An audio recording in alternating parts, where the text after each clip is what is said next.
On va avoir notre prochaine invité, toujours dans les conditions du direct. Le prochain invité tout de suite.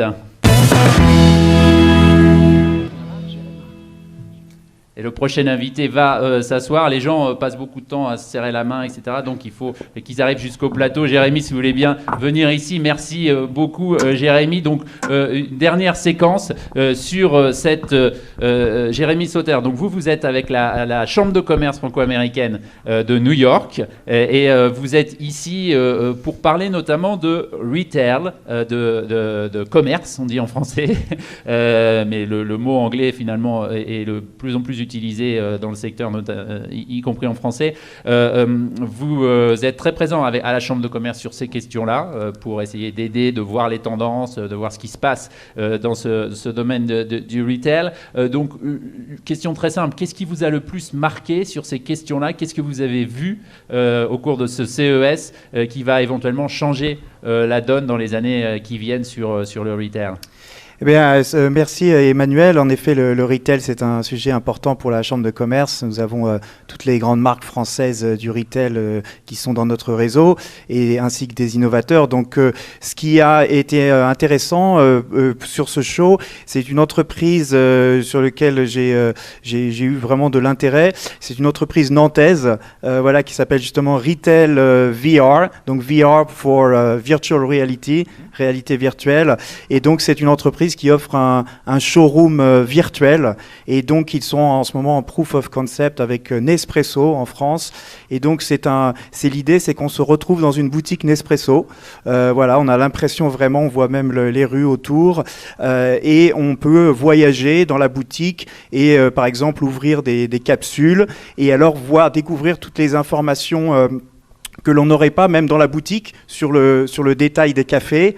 On peut aller toucher des machines à café, on peut voir comment ça marche, comment les manipuler. Voilà, donc c'est assez intéressant, je trouve, parce que comme il me l'expliquait, parfois les clients dans les boutiques n'osent pas forcément poser toutes les questions, sont un peu timides par rapport aux vendeurs.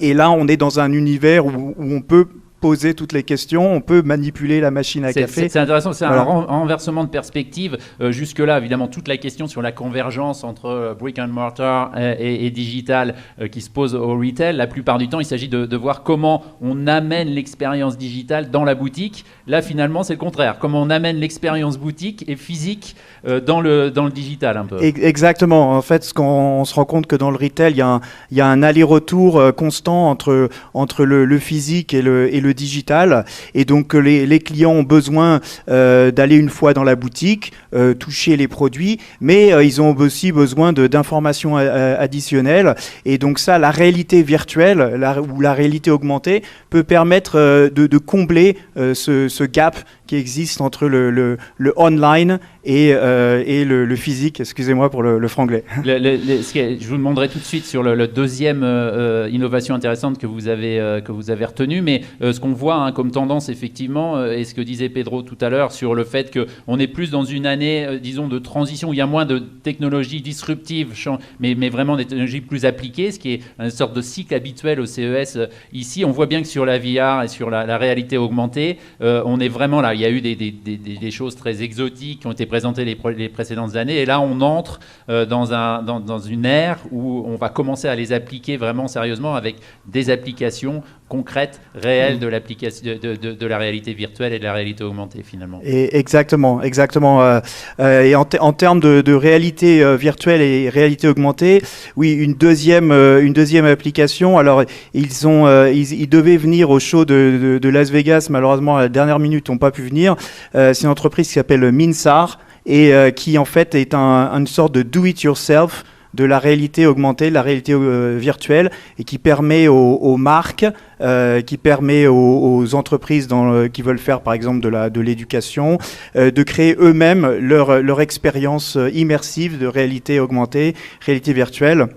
Donc c'est vraiment pour démocratiser cet accès. Il n'y a pas besoin d'être codeur, et c'est une marque c'est une entreprise qui est basée sur Paris, qui vient de lever $1 million et qui va se développer à New York dans les prochains mois.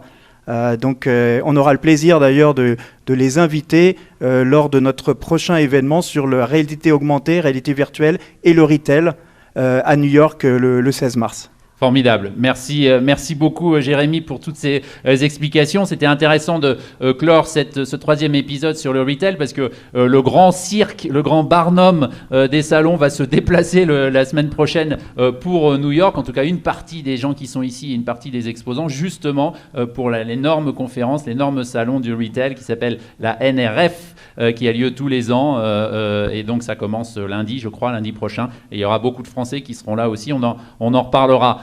Merci à tous de nous avoir suivis pour ce troisième épisode de French Morning Live ici au village français du CES 2020, au village francophone décidément du CES 2020. Je me reprends sous le contrôle de Marc-Lionel Gâteau qui est très vigilant là-dessus, village francophone. On se retrouvera demain pour un dernier épisode sur le floor qu'on va tourner directement sans doute sur le floor